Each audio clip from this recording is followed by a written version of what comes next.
Voilà, nous sommes déjà en prière. Le Saint-Sacrement a été exposé. Donc, pendant cette rencontre l'après-midi, je voudrais que nous commencions par une prière. Vous pouvez fermer les yeux et le cœur ouvert, l'esprit ouvert. Arrêtez-vous devant la bienheureuse Vierge Marie, elle qui tant de fois nous a dit « Je suis avec vous ». Dieu m'a permis d'être avec vous.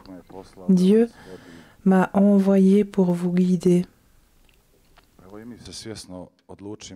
Bien nous aussi, nous nous décidons consciemment d'être avec elle. Et nous lui apportons tout ce que nous avons dans notre cœur, tout ce qui nous est connu, comme ce qui nous est inconnu, et qu'elle, avec son manteau maternel, nous couvre et nous déposons notre vie, notre propre personne, notre famille, notre communauté. Dans son embrassement maternel, nous y déposons aussi nos peurs, nos blessures, nos joies, nos tristesses, qu'elle porte tout cela à son Fils Jésus. Ô bienheureuse Vierge Marie, ô notre Mère, ô Reine de la paix, toi, sois la Reine de notre paix, de notre cœur. Toi qui es pleine de grâce, toi qui es la fiancée de l'Esprit Saint, épouse de l'Esprit Saint, prie pour nous et prie avec nous. Tant de fois tu nous as dit, priez l'Esprit Saint, l'Esprit de vérité. Nous le prions, nous aussi. Ô viens, Esprit Saint, viens par la puissante intercession du cœur immaculé de Marie, ton épouse bien-aimée. Dans ton cœur, tu peux répéter, ô viens, Esprit Saint, viens dans mes pensées, dans mes émotions, dans mes nerfs, dans mon corps, dans mon sang, dans ma conscience et ma subconscience. Viens, Esprit Saint, et inspire-moi de ton souffle, inspire-moi que je pense positivement, que je crois au bien. Chasse de mon cœur, de ma tête, toute pensée négative, pensée noire, pensée pessimiste, tout ce qui nous surcharge. Et ensemble prions. Je vous salue Marie, pleine de grâce, le Seigneur est avec vous. Vous êtes bénie entre toutes les femmes et Jésus, le fruit de vos entrailles, est béni.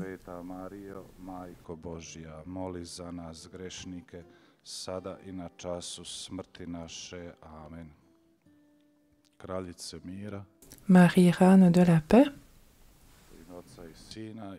au nom du Père et du Fils et du Saint-Esprit. Je vous salue tous. Je pense que personne n'est ici pour la première fois. Est-ce que quelqu'un est là pour la première fois à Medjugorje? Oh, vous êtes nombreux à être là pour la première fois. Chaque fois, c'est une première fois. Moi, je suis venu pour la première fois à Medjugorje en 82, au siècle passé.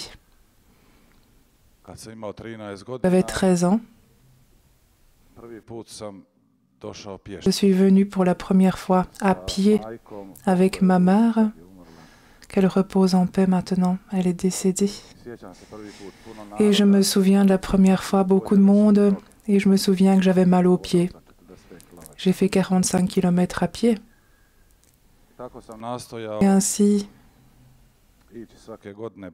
j'ai essayé d'aller au moins une fois chaque année. En ce temps-là, il n'y avait pas beaucoup de voitures comme aujourd'hui.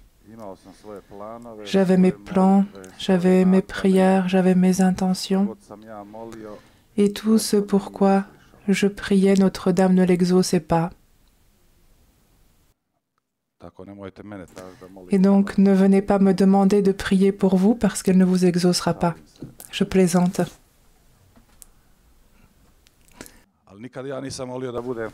Mais bien sûr, je n'ai jamais prié pour devenir franciscain. Moi, je voulais d'autres choses. Je peux dire que c'est la faute de Notre-Dame, si je peux le dire entre guillemets, si moi je suis devenu prêtre franciscain. Et ensuite, j'ai vu que mes prières étaient petites, que mes désirs étaient petits, que mes prières étaient égoïstes et que les désirs de Dieu pour nous étaient immenses, énormes. Et dans la vie, pour apprendre à conduire une voiture, nous devons nous asseoir et commencer à conduire. Il en est ainsi dans la prière. Pour commencer à prier, il faut oser prier. Et ensuite, nous voyons combien nous ne connaissons pas et combien nous pouvons encore grandir et progresser en chemin. Je me souviens de cette première fois.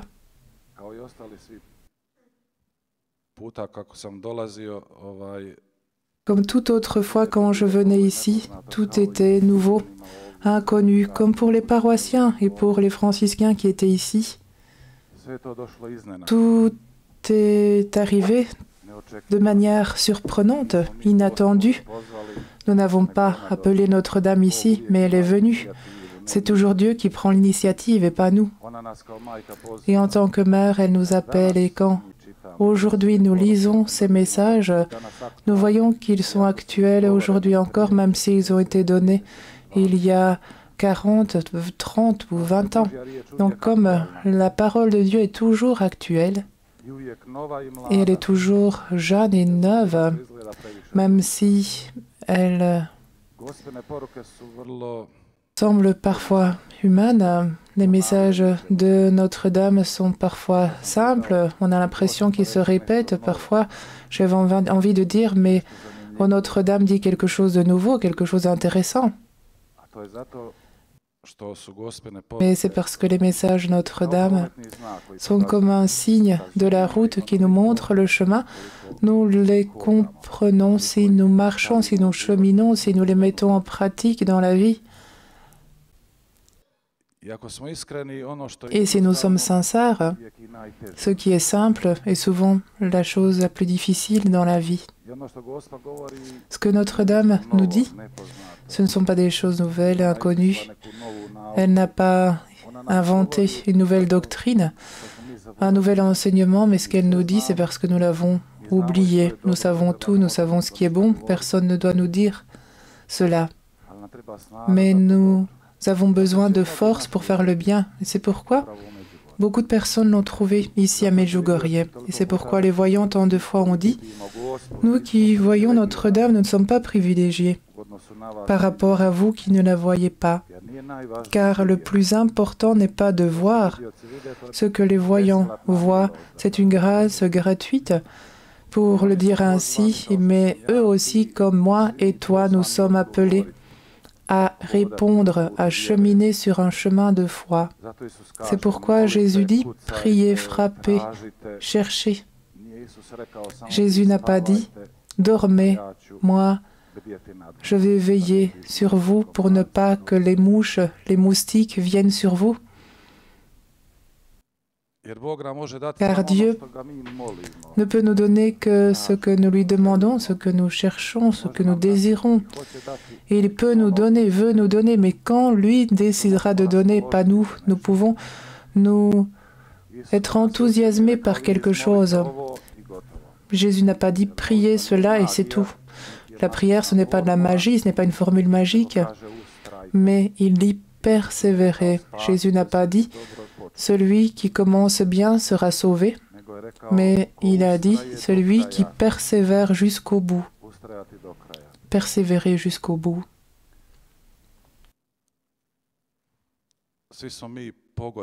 Tous nous sommes touchés par cette pandémie qui, il me semble, prend fin, alors que d'autres annoncent une pandémie encore plus grave et nous sommes dans la peur et nous sommes écrasés par toutes ces mesures, les pronostics négatifs et tous nous sommes aussi touchés par cette guerre car nous sommes tous lié au bien. Le bien de l'autre est notre bien, le mal de l'autre est notre mal. Donc nous sommes tous venus ici, de nos familles, de nos lieux d'habitat, de nos communautés, avec nos expériences positives et négatives. Nous sommes tous venus d'un contexte qui peut-être n'est pas chrétien, car nous voyons aujourd'hui, particulièrement en Europe, que la chrétienté est en voie de disparition. Le christianisme et les médias publics, d'une certaine manière, se comportent de manière négative et critique envers l'Église, envers la foi. Et il n'y a que les choses négatives qui sont intéressantes pour les médias, pour le monde, pour la télévision, pour Internet. Et dans cette Église de Dieu, qui est composée d'hommes, d'êtres humains, il y a bien sûr, malheureusement, des choses négatives. Il y a tous ces scandales qui ont eu lieu dans l'Église, qui ont empiré ou assombri le regard sur tout ce qui est bon et divin. Et nous sommes venus ici, en ce lieu dont Notre-Dame a dit: je désire faire une oasis de paix ici. Là où il y a une oasis divine, eh bien, là aussi, Satan est à l'œuvre, car comme on dit, là où Dieu construit une église, le diable monte sa tente. Maintenant, après 40 ans, Medjugorje à l'extérieur a beaucoup changé. Quand vous regardez les photographies des premières années de Medjugorje, si vous les comparez à maintenant, Medjugorje ne peut être reconnu. C'est pourquoi certains disent que Medjugorje est devenu un business, Medjugorje s'est transformé en une économie, en de l'argent.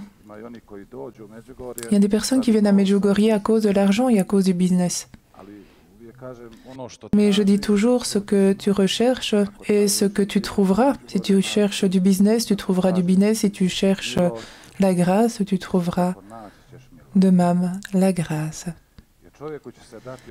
Car l'homme reçoit ce qu'il aime le plus. Comme dit la parole, je mets devant toi la vie ou la mort et toi choisis. Quand j'étais ici à Medjugorje, je me souviens d'un groupe, me semble, d'Amérique latine. Et quand j'ai terminé ma conférence, une dame me demande: mon père, est-ce que ceux qui ne sont jamais venus à Medjugorje seront sauvés? Pour moi, c'était une question étrange. Je me suis dit, elle n'a rien compris de tout ce que je viens de dire, car Notre-Dame ne dit jamais « venez à Medjugorje ». Il n'y a aucun message dit « venez à Medjugorje et vous serez sauvés ». Venir à Medjugorje, c'est facile pour quelqu'un, difficile pour une autre personne si le chemin est long. Mais Notre-Dame dit des choses plus graves, plus exigeantes, des choses qu'il n'est pas facile à réaliser. Mais cela est possible avec la grâce de Dieu, car tous ici, en ce temps du Carême, nous sommes déjà un peu plus loin que le début du Carême, mais nous sommes tous un peu comme les Israélites au désert. Quand Dieu les a fait sortir du désert, quand Dieu les a fait sortir d'Égypte, il ne leur a pas dit « je vais vous libérer de toute difficulté de la faim des serpents ». Non, il a dit « je serai avec vous ». Et malgré la faim, malgré les serpents qui les attaquaient dans le désert, car dans le désert ce n'est pas facile de vivre, eh bien nous de même nous cheminons dans la vie comme dans un désert. Nous ne sommes pas arrivés au but. C'est pourquoi le cheminement de travers le Carême nous dit que nous ne sommes pas arrivés au but. Et notre cheminement, eh bien, ce sont des pandémies, des guerres, des croix, des maladies, tout ce qui nous touche pendant cette vie. Mais tout cela fait partie de notre cheminement. C'est un cheminement à travers la vie sur cette terre. Mais Dieu nous a promis qu'il ne nous abandonnera jamais. Notre-Dame dit « je suis avec vous ». Et c'est la vérité, mais nous pouvons, nous, ne pas être avec elle, ne pas être avec Jésus. Par notre comportement, par notre vie, par nos décisions, nous pouvons nous éloigner. Nous savons que les Israélites dans le désert murmuraient contre Dieu et contre Moïse. Cela peut nous arriver à nous aussi, de murmurer, de critiquer, de ne pas comprendre. Et certains interprètent cette pandémie comme une sanction divine. Je n'oserais jamais l'interpréter de cette manière, mais c'est une occasion de se convertir, c'est une occasion pour le bien, pour la croissance en amour pour Dieu, en amour pour notre prochain.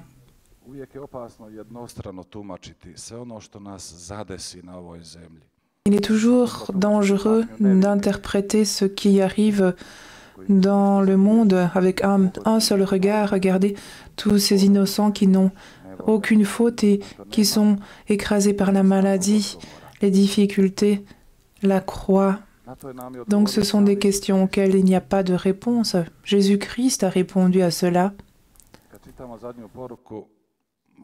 Quand nous lisons le dernier message, j'ai été touché par le dernier message qui est fort lorsque elle parle de Satan, qui est tellement fort, non seulement dans le dernier message, mais tant de fois elle le dit cette année.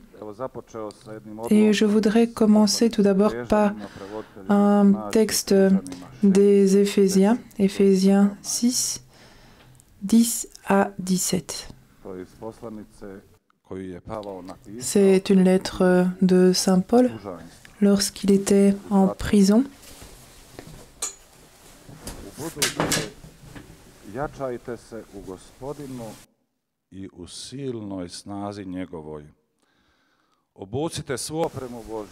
Puisez votre énergie dans le Seigneur et dans la vigueur de sa force.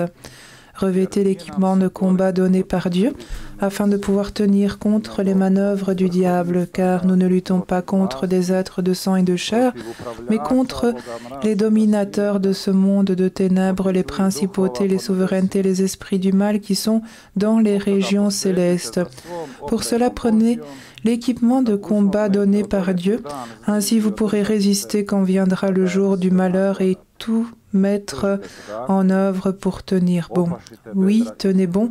Ayez autour des reins le ceinturon de la vérité portant la cuirasse de la justice et les pieds chaussés de l'ardeur à annoncer l'évangile de la paix et ne quittant jamais le bouclier de la foi qui vous permettra d'éteindre toutes les flèches enflammées du mauvais. Prenez le casque du salut et le glaive de l'esprit, c'est-à-dire la parole de Dieu.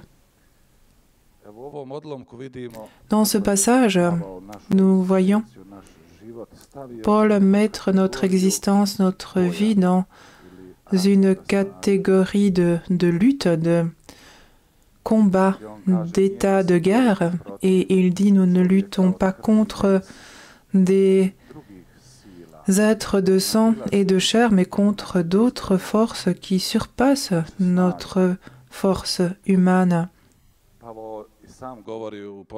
Et Paul lui-même, dans l'Épître aux Romains, parle d'une autre lutte intérieure, la lutte qui avait lieu en lui-même. C'est l'Épître aux Romains où il dit « Je sais ce qui est bon, je sais ce qui est bien, mon homme intérieur est en accord avec la loi de Dieu, donc ce qui est imprégné dans notre nature, mais je vois que le péché demeure dans mes membres, en moi, dans mon corps.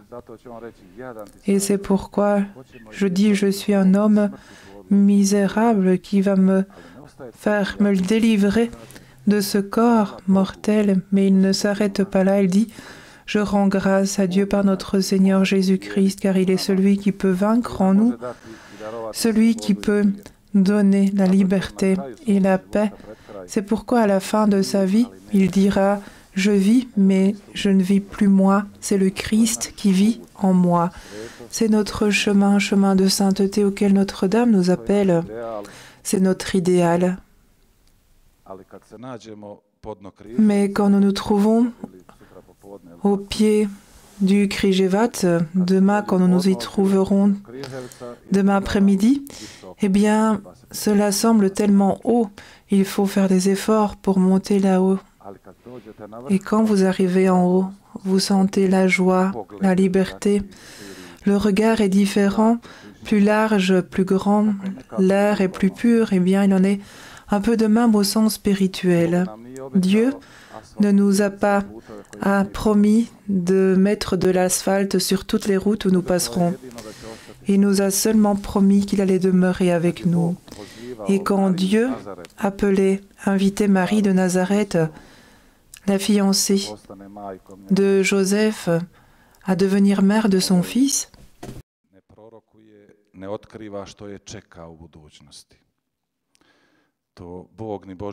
il ne prophétise pas, il ne lui dit pas ce qu'il attend à l'avenir. En fait, Dieu ne dit et ne fait jamais cela. Il ne décrit pas l'avenir parce que si il le lui aurait dit, elle se serait peut-être évanouie. Si une femme de ménage verrait combien de vaisselle elle allait laver pendant toute sa vie, elle s'évanouirait. Bon, aujourd'hui nous avons les lave-vaisselle, mais jour après jour, pas après pas, nous gravissons jusqu'au sommet de la montagne, même parfois à 4 pattes. Dans la vie spirituelle, il n'y a pas de grands sauts, mais il y a beaucoup de petits pas. Et c'est pourquoi la persévérance est importante. C'est dans la persévérance que vous sauverez votre âme. Et donc, Saint Paul parle d'un état de guerre. Et dans sa lettre, il écrit peut-être en regardant le soldat romain, car il décrit des choses qui servent aux soldats, et c'est pourquoi il parle de ceinture autour des reins, de la vie, et ça c'est notre vie, c'est la vérité, car seule la vérité peut nous garder notre vie, seule la vérité, et il n'est pas toujours facile d'atteindre la vérité sur nous-mêmes devant Dieu. Et c'est pourquoi le Saint François disait au Seigneur, éclaire les ténèbres de mon cœur. Nous nous endormons dans nos illusions, nous portons des masques, le masque de la dévotion, de la piété, jouer des jeux devant Dieu. Dieu ne supporte pas cela. Ce qu'il attend de nous, c'est la vérité. La vérité peut être douloureuse, mais seule la vérité libère, seule la vérité rend libre. Et c'est seulement quand nous désirons la vérité que Dieu peut commencer en nous à réaliser un processus de guérison. C'est comme pour les alcooliques. Il y a peu d'alcooliques qui reconnaîtront qu'ils ont besoin d'aide, qu'ils sont dépendants, ou toute autre dépendance. Nous le cachons des autres et nous le cachons de nous-mêmes et nous vivons dans l'illusion que nous n'avons pas de problème et que tout va bien. Par exemple, quand un alcoolique reconnaît qu'il a un problème et qu'il ne peut par lui-même et qu'il a besoin d'aide, eh bien, cette vérité fait mal, mais c'est alors que peut commencer un processus de guérison et de délivrance. Il en est de même devant Dieu dans notre vie spirituelle. C'est pourquoi le sacrement de la Sainte Confession est là, ce sacrement qui est ici, par la présence de Notre-Dame et la grâce de Dieu, est un présent qui est vraiment vivant. C'est le sacrement de la vérité, c'est le sacrement de la Sainte Confession. Il n'est pas facile de se confesser, il faut s'humilier, il faut être humble pour entrer dans le confessionnal. Pour reconnaître, c'est une chose douloureuse. Mais quand nous sortons du confessionnal, alors nous sentons que nous sommes légers, que nous sommes libres, qu'on nous a pardonné. Et aucune psychiatrie ou psychopharmacie ne peut nous donner cela, mais uniquement le Seigneur par sa grâce. Aujourd'hui, de manière particulière, ce sacrement de la confession est oublié, mis de côté, abandonné. Il y a un homme qui me dit, je me confesse directement à Dieu. Cela semble être plus simple et plus facile, mais ce n'est pas une confession. Qui va lui donner la certitude qu'il n'est pas en train de se confesser à lui-même? Dans le sacrement de la confession, j'ai cette certitude car c'est Jésus lui-même qui a institué, qui a donné ce sacrement pour nous, ce sacrement de la miséricorde, de la vérité, de l'amour. C'est pourquoi Paul dit, ayez autour des reins le ceinturon de la vérité. Et la vérité, c'est sa parole. Cela veut dire porter une vie de parole de Dieu. Il dit, la parole de Dieu est vivante, plus tranchante qu'une épée à deux tranchants. Mais la parole de Dieu est celle qui parfois nous fait tomber dans la crise. Si nous passons beaucoup de temps avec elle, nous rencontrons la vérité sur nous-mêmes et la crise est positive, car elle désire toujours notre guérison, notre délivrance. Dans ce texte, donc, Saint Paul dit se vêtir de justice. Mais qu'est-ce qu'est le vêtement? C'est un signe de distinction c'est un signe qui non seulement nous couvre, mais c'est une distinction. Donc se vêtir, cela de vérité, de justice, cela signifie créer une relation qui est digne de l'homme, qui vit, désire la justice, tout d'abord pour les autres, mais aussi pour lui-même. Donc Saint Paul dit être chaussé, donc être disposé. Ne rien remettre à demain. Nous sommes toujours tentés de dire demain je me convertirai, demain je prierai. Après avoir bien déjeuné, demain je commencerai à jeûner, etc. Et nous nous trouvons dans un cercle vicieux de remise à plus tard. Et Saint Paul dit prenez le casque, le bouclier de la foi, le casque qui protège notre tête. La foi, c'est un regard nouveau sur la vie qui ouvre des horizons, des espaces que nous ne voyions pas avant. La foi est une grâce et un don.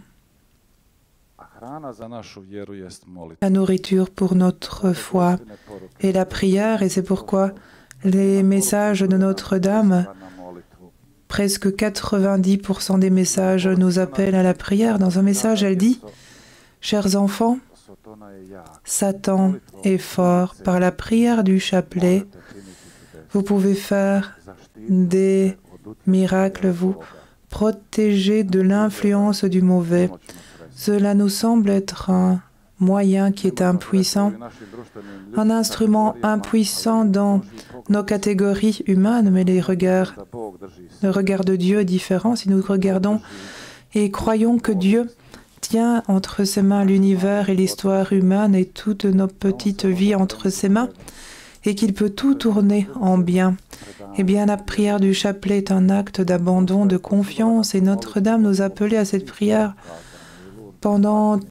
presque à chaque apparition à Lourdes, à Fatima, ici à Medjugorje. Le chapelet est une prière simple, mais une prière difficile. C'est quand on commence à prier le chapelet que l'on commence à bâiller, à avoir sommeil, et puis ce sont des milliers de pensées, et malheureusement beaucoup de personnes s'arrêtent et abandonnent. Mais c'est une lutte. C'est une arène.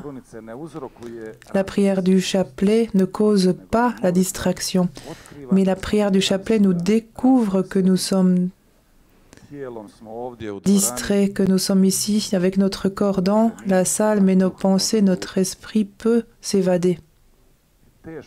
Et il est difficile d'être ici et maintenant. Nous sommes toujours ou bien dans le passé ou bien dans l'avenir. Et notre âme n'est pas un appareil qui fonctionne avec des boutons, Donc il faut qu'il y ait des conditions pour que notre âme, pour que notre cœur puisse agir, œuvrer. La prière du chapelet est semblable à notre vie quotidienne quand nous regardons nos journées que nous vivons du matin jusqu'au soir. Elles sont semblables les unes aux autres. Nous commençons toujours à nouveau chaque matin. Eh bien, il en est de même pour le chapelet. Nous commençons toujours à nouveau. Pour de nombreuses personnes, la prière du chapelet semble être monotone, embêtante. C'était comme ça pour moi aussi quand j'étais petit et plus jeune. On priait dans la famille. Moi, en tant qu'enfant, j'attendais que finisse cette prière. Je m'embêtais.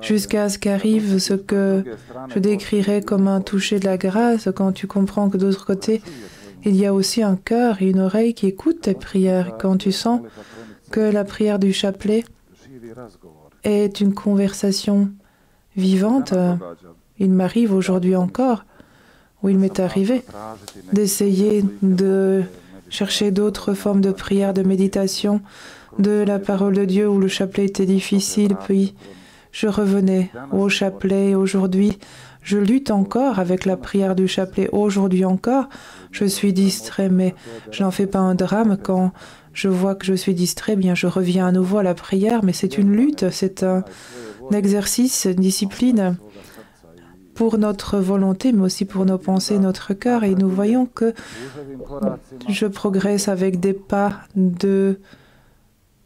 d'escargot, mais voilà, je monte vers le haut de la montagne. Et il est difficile de se libérer de nos pensées, particulièrement dans la prière. Comme le Père Savko disait une fois à un pèlerin, qui lui disait « Père Savko, j'ai un problème de distraction dans la prière ». Le Père Savko lui a dit « Mais il n'y a que ceux qui prient qui ont de tels problèmes ».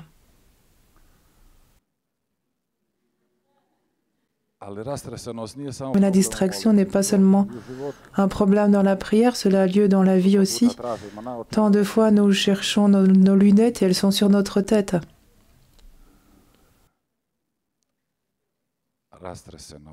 La distraction. C'est pourquoi la prière du chapelet nous aide. Il y a une histoire de Saint Bernard de Sienne, il me semble, qui parlait d'un moine qui avait fait un pari en disant qu'il allait prier la prière du Notre Père du début jusqu'à la fin, en pensant à chaque parole qu'il prononçait, qu'il n'aurait pas d'autre pensée en tête, et que comme récompense, il recevrait un cheval. Aujourd'hui, on dirait une Porsche ou une Mercedes, mais en ce temps-là, la récompense principale pouvait être un cheval. Et il commence à prier, il en arrive à la moitié, il dit « Mon frère, je ne peux pas prier devant Dieu, j'ai une pensée qui me vient en tête, est-ce que je vais avoir la selle avec le cheval ?» À la moitié du Notre Père. Essayez de faire la même chose et vous verrez que c'est difficile. Mais c'est un exercice, un entraînement. Dans le sport, la musique, si tu veux être parmi les meilleurs, eh bien tu dois frapper tant de fois la balle, t'entraîner. Mais si tu veux grandir dans la foi, l'amour, la charité, l'espérance, il faut et approfondir ta relation avec Dieu. Il faut s'entraîner, avoir un motif, avoir un but. Et c'est la prière du chapelet qui nous ouvre à Dieu afin qu'il puisse faire son œuvre en nous. On peut peut-être maintenant prendre un chant pour que vous vous réveilliez. J'ai un don charismatique. Je ne sais pas s'il est charismatique, mais quand je parle, j'endors tout le monde. Donc là maintenant, vous allez pouvoir vous réveiller un peu. Il y a beaucoup de personnes qui ne peuvent pas dormir sans médicaments. Voilà, on peut chanter un peu.